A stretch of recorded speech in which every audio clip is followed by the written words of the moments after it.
Hi guys, it's me, Mr. Bertoch, your incredibly wonderful, handsome, and great and fantastic, everything wonderful science teacher. In this video, we're going to be talking about earthquakes.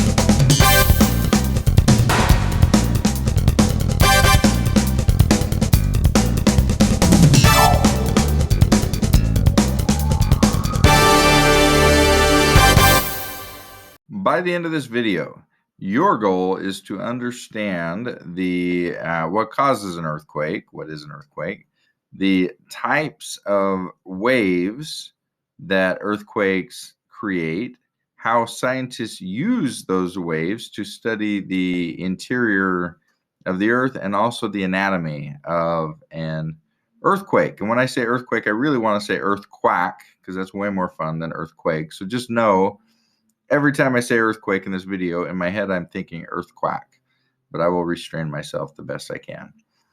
An earthquake is a phenomena that can create tremendous energy and damage. It sends literally shock waves through the crust of the earth and out from an epicenter or focus outward in every direction, creating, in some cases, a lot of damage. But what causes earthquakes? Well, in another video, we talk about tectonic plates, and I would watch that video to really get an idea of what tectonic plates are. But as a brief overview, the Earth is made of ginormous pieces of crust that are constantly moving around and sometimes bumping and sliding into each other. And sometimes they get stuck and they push, and the pressure builds and builds until eventually one of them slides or both of them slide. And they might slide several feet all at once. And when that happens, that's an earthquake.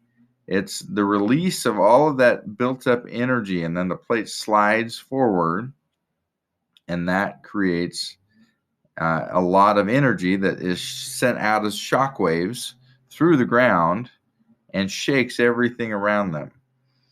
The place where plates are rubbing against each other is called a fault, and that's an important word, an earthquake fault. Not all faults, by the way, happen at plate boundaries. Most of them are at plate boundaries where two plates are in contact with each other. But sometimes in the middle of a plate, you're also going to have a fault where the plate is cracked, and then there can still be movement there. So anywhere where there's a crack in the crust and there's movement occurring, that is a fault.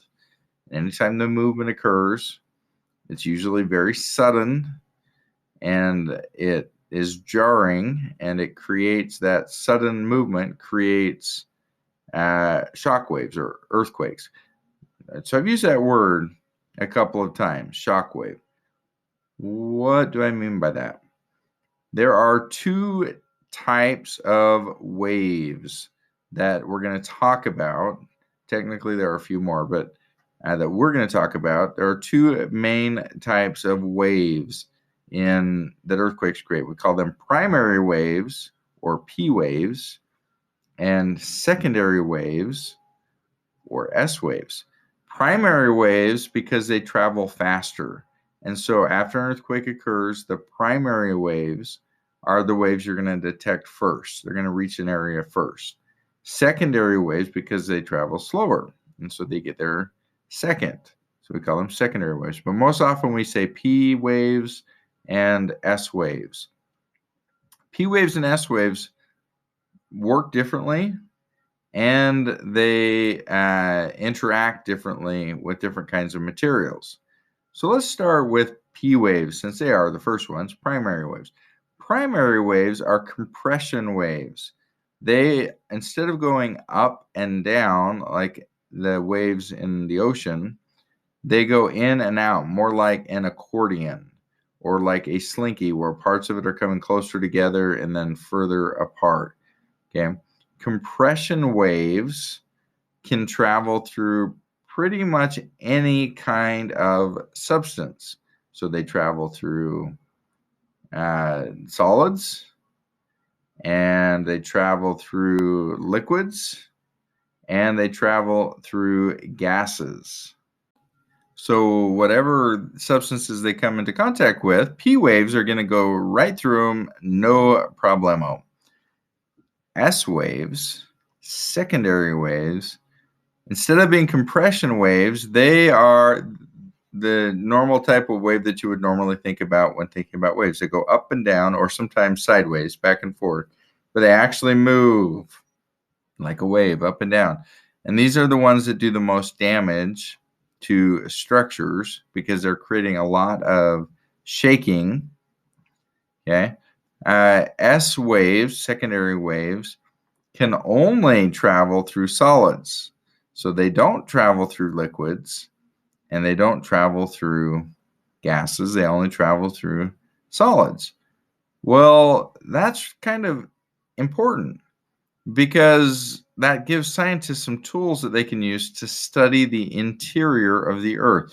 Two kinds of waves, primary waves and secondary waves.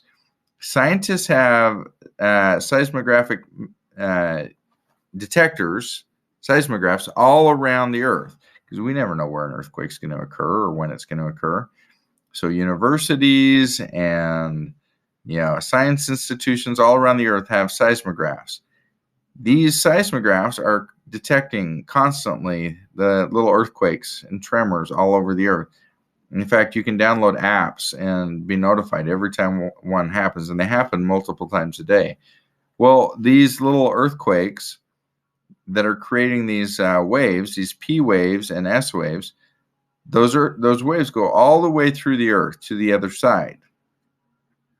But the P waves, remember, they can go through solid, liquid, and gas, so it doesn't matter what they run into in the Earth. They're just going to go right on through to the other side, right? They are affected. They're bent a little bit because of different materials, but they make their way through to the other side of the Earth. That's not the case with S waves. S waves are, remember, they can only travel through solids. And we get this effect where we have what are called S wave shadows, where the S waves don't make it to certain parts of the other side of the Earth. And scientists can use that to figure out what's inside the Earth. So have you ever wondered how in the heckins do scientists know what is in the core or inside the Earth? Because we've never dug very far into the Earth. Not really. Okay, not anywhere near. I mean, we haven't even dug down to the mantle. So how do we know? We claim to know what's down there. We claim to know what the mantle is made out of. We claim to know what the inner core and outer core are made out of. Well, how can we know such facts?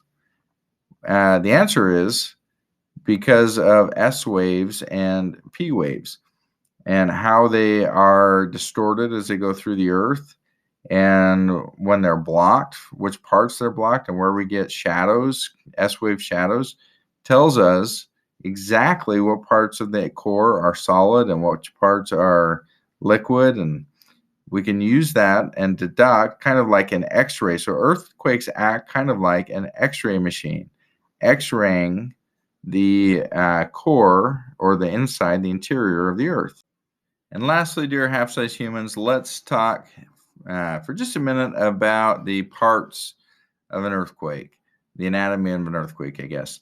So you have wherever the earthquake occurs is called the focus, and that might be near the surface or it might be way deep down below the surface.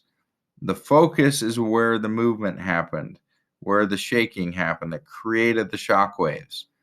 Directly above the focus, but on the surface, is the epicenter of the earthquake. The epicenter is the place on land that is most affected by the earthquake, where you feel the most of the shaking.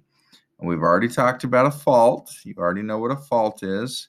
It's a crack in the crust where movement occurs, usually at plate boundaries, but sometimes in the middle of a plate. And we've talked about plates. So That's really the parts of an earthquake. And now you understand the important thing is to remember that there are two different kinds of waves, primary waves, secondary waves, to understand the difference between those two kinds of waves and how scientists use that to study the inside of the Earth.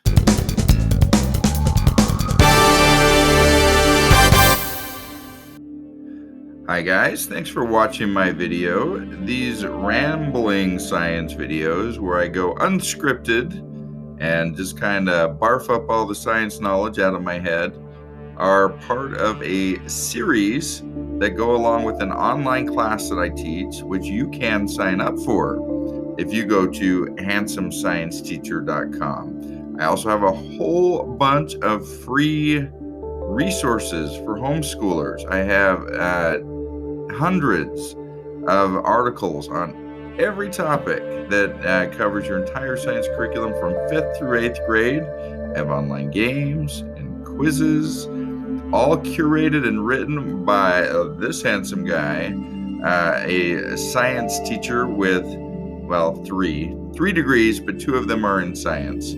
So it's targeted right to and directly to your science students. So sign up, subscribe to the channel, and I release lots of videos. Also, in addition to these ones, lots of little short videos that are like 2 minutes long that cover science topics. Those ones you don't get to see my handsome face, but they're still good videos and they're much more targeted, and those ones are scripted, so you don't have to hear me like you are right now going blah blah blah. The end. Subscribe. Thank you. Goodbye.